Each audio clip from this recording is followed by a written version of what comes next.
बिस्मिल्लाहिर्रहमानिर्रहीम अस्सलाम वालेकुम। आज मैं ज़बरदस्ती पराठे की रेसिपी आपके साथ शेयर कर रही हूँ जिसमें बनेंगे बहुत सादे लच्छे। जैसे कि आप पठान वाले होटल के खाते हैं ना, और लाइनें लगी हुई होती हैं, वो वाले बनाएंगे बड़े सिंपल तरीके से। और दो तरीके से मैं आपको बताऊँगी, स्पेशली वो मेरी बहनें जो कि पहली बार बना रही हैं, और ये जो बिगनर्स होते हैं ना, उनको जो बहुत मुश्किल काम लगता है पराठा बनाना, तो उनके लिए आज ये मुश्किल आसान हो जाएंगी और इतने आसान तरीके से बनेंगे कि हर कोई बनाएगा इसको और आसानी से घर में बनाएंगे और बाज़ार से लाना आप भूल जाएंगे। इसको आप गंदम के आटे से ही बना सकते हैं, मैदे से ही बना सकते हैं। यहाँ पे मैंने एक प्याली मैदे का और एक प्याली गंदम का आटा लिया है। आपकी मर्ज़ी है, आप जो सा भी आटा ले लें। लेकिन जो पराठे लच्छे ज़्यादा बनते हैं ना, जिसमें वो मैदे का होता है, तो बस गूंदते वक्त आपने क्या एहतियातें करनी है। पहले मैंने थोड़ा सा पानी लिया, उसमें नमक डाल दिए 1 टीस्पून, और 1 टेबलस्पून भर के मैंने इसमें चीनी का डाला। और पानी आपने ठंडा इस्तेमाल नहीं करना, हल्का गुनगुना होना चाहिए, नॉर्मल टेम्परेचर पे होना है। और फिर आपने इस आटे को गूंदना है। चीनी हम क्यों डालते हैं? इसलिए कि जब आप इसको पराठे को बनाते हैं ना, तो उस पर जो अच्छा सा गोल्डन सा कलर आता है ना, वो चीनी की वजह से आता है। इसको कलर देने के लिए किया है। ये बड़ी टिप है जो कि पठान वाली होटलों में इस्तेमाल की जाती है और बहुत कम लोगों को पता होती है, इसलिए इसमें चीनी शामिल की जाती है। थोड़ा थोड़ा पानी डाल के मैं इसमें आटे को गूंद रही हूँ। इस आटे का आपने ख्याल रखना है कि आटा आपने नरम गूंदना है। और जब मैदा होता है ना, तो बहुत ज़्यादा इसको नहीं गूंदना होता, क्योंकि अगर आप बहुत ज़्यादा इसको गूंदते हैं तो ये रबड़ की तरह हो जाता है, लचक आ जाती है इसमें। और फिर ये पराठे जो होते हैं ना, सख्त बनते हैं। और फिर आप सोचते हैं कि हमारे पराठे इतने सख्त क्यों बने, नरम मुलायम क्यों नहीं बने। तो ये मैं टिप आपको दे रही हूँ। आटे को आपने ज़्यादा नहीं गूंदना, बस मिक्स किया पानी से, इस तरह से 2-3 बार इस तरह से फोल्ड किया, और फिर आपने इसको रख देना है कम से कम आधे घंटे के लिए। ये बड़ा ज़रूरी होता है, इससे आटा सॉफ्ट होता है, ढीला हो जाता है, और पेड़े बनाने में बड़ी आसानी रहती है। देखिए, आटा गूँथने के बाद मैंने आधे घंटे के लिए रख दिया, और फिर आधे घंटे के बाद आपने क्या करना है कि इसके 2 पेड़े, मैंने 2 पेड़े का आटा गूँथा है। कम बना रही हूँ मैं आपको वीडियो में बनाने के लिए, ठीक है। इसको बराबर के 2 हिस्से में डिवाइड कर लेंगे, बराबर के, और इसके 2 पेड़े बना लेंगे। पेड़े बना के भी आपने इसको रखना है। इस तरह से नरम होगा तो बेलने में भी आसानी रहती है। 2 से 3 मिनट आपने रखना है। अब आपने क्या करना है कि इस पेड़े को आप जितना पतला बेल सकते हैं आपने बेलना है। जितना पतला बेलेंगे उतने अच्छे लच्छे बनेंगे आपके, उतने ही ज़्यादा मज़े के और खस्ता हमारे पराठे तैयार होंगे। तो ये देखिए, मैं आपको दिखा रही हूँ, ये पेड़ा जो है ना, मैंने अच्छी तरीके से जितना मैं बेल सकती हूँ उसको मैंने बेल लिया है। और पराठा है तो घी का इस्तेमाल तो होगा, इसमें आपने घी इस्तेमाल करना, तेल नहीं।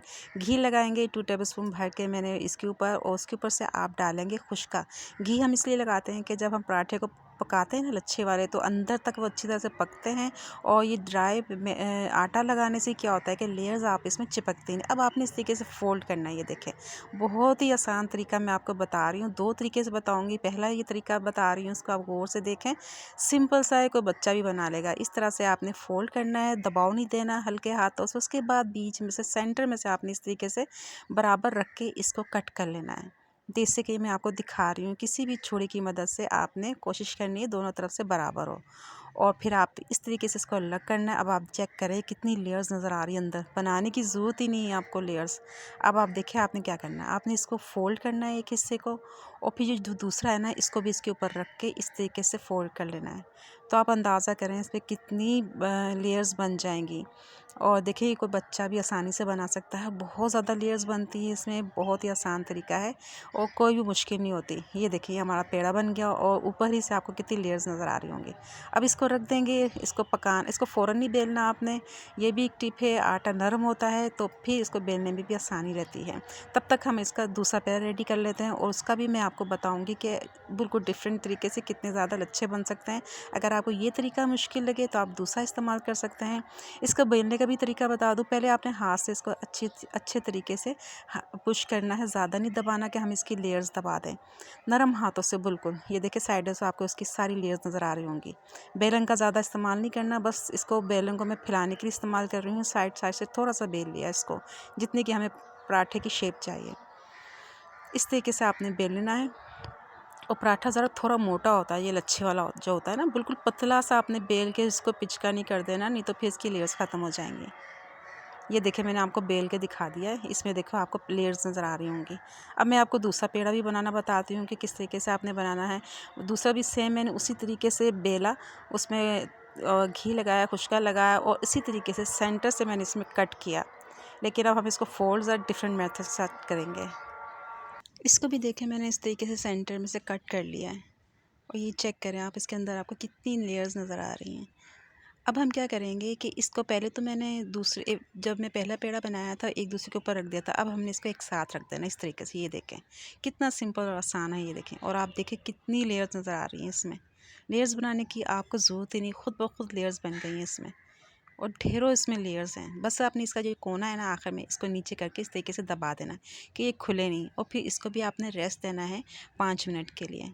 फ़ौरन नहीं पकाना है इसको। चेक करें कितनी लेयर्स है आपने इसको, और जिस तरीके से मैंने आपको बताया था ना, इसी तरह से एहतियात से आपने इसको बेलना है कि इसके ऊपर बहुत ज़्यादा दबाव नहीं डालें ताकि इसके जो लेयर्स है ना वो दब नहीं जाएँ।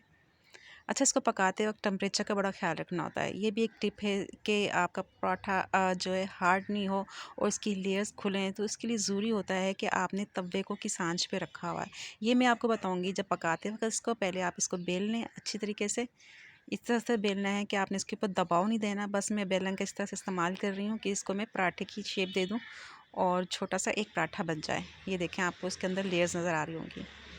तो ये हमारा बेल लिया तवे को मैंने गर्म होने के लिए रख दिया है। तवे को बहुत ज़्यादा तेज़ आंच के ऊपर आपने गर्म नहीं करना है, हल्की आंच पे गर्म करना है।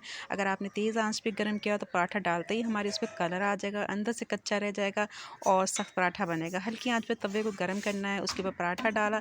फिर जब एक साइड से कलर आना शुरू हो गया तो मैंने इसको पलट दिया। अभी मैंने इसके ऊपर घी नहीं डाला है। जब मैंने इसको पलट दिया और वो दूसरी तरफ से भी अच्छी तरीके से सिक गया ना, तो फिर इसको मैं पलट के इसके ऊपर घी लगाऊंगी। ये देखें, इसके ऊपर इस तरह से डॉट से आ गए और आपको लेयर्स नज़र आ रही होंगी साइड से। अब हम इसके ऊपर घी डालेंगे। 4 से 5 टेबल स्पून भर के इसके ऊपर मैं घी डालूंगी। घी डालना लच्छे वाले पराठे में बहुत ज़रूरी होता है, तभी वो पकता है और उसकी लेयर्स खुलती हैं। और ये आपने स्लो फ्लेम पे पकाना है। अब इतना भी स्लो नहीं होना चाहिए कि ठंडा हो, तब भी इतना अच्छा नहीं बनता पराठा। इतना कि इसको हीट मिलती रहे, और इस तरह से चम्मच से इसको दबाते रहेंगे स्लो स्लो। पकाने में अपनी जल्दी नहीं करनी ताकि जो हमारा पराठा है अंदर से कच्चा ना रह जाए। तो ये देखें इस तरीके से कितना अच्छा, कितना ज़बरदस्त खूबसूरत सा कलर आया है, और उसकी लेयर्स भी कितनी नज़र आ रही हैं साइड से।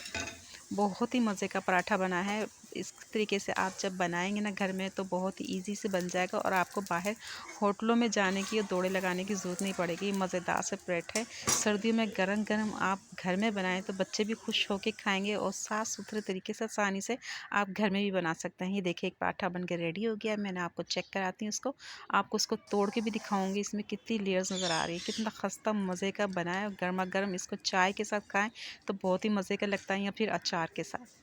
सर्दियों में तो इसको खाने का मज़ा आ जाता है। आपको भी मेरी रेसिपी कैसी लगी? अगर अच्छी लगी है तो इसको लाइक ज़रूर कीजिएगा, शेयर भी कीजिएगा, और मेरे चैनल को भी सब्सक्राइब कीजिएगा, क्योंकि मैं इसी तरह के आसान, सिंपल, ईज़ी और ऐसी रेसिपीज़ लेके आती हैं जिसको हर कोई ईज़िली आसानी से अपने घर में बना सकता है, और उसको बनाने में बिल्कुल भी मुश्किल नहीं होती। बहुत ही आसान रेसिपीज़ होती हैं। और साथ ही बेल का आई बटन भी दबा दीजिएगा ताकि हर नोटिफिकेशन आपको फ़ौरन मिले। अल्लाह हाफिज़।